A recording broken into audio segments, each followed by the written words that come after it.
Συνεχίζουμε τώρα να φτιάξουμε τη βιναγκρέτη μουστάρδας. Στην ίδια την πασινούλα, δεν χρειάζεται να την αλλάξουμε. Παίρνουμε, θα βάλουμε μουστάρδα.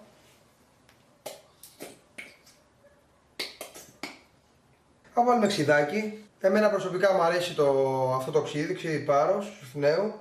Εντάξει, δεν είναι και βιομηχανικό, ας πούμε, είναι ωραίο ξιδάκι. Προσθέτουμε στην πασινούλα μας το ξιδάκι.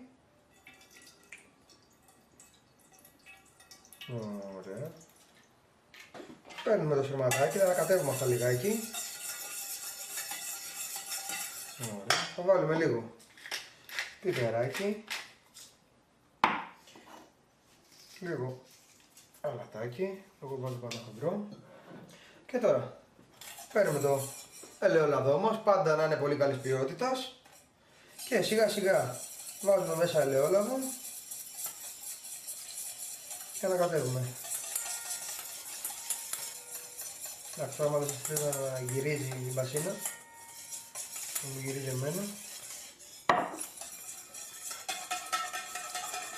Αυτή είναι μία απλή βιναγκρέτη μουστάρδας. Σε πράσινες σαλάτες είναι πάρα πολύ ωραία.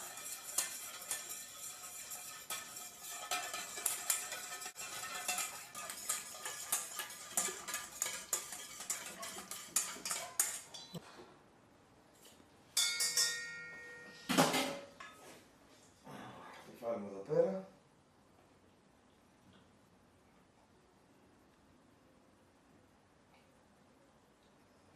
Έτοιμη η βιναγκρέτη μουστάρδας.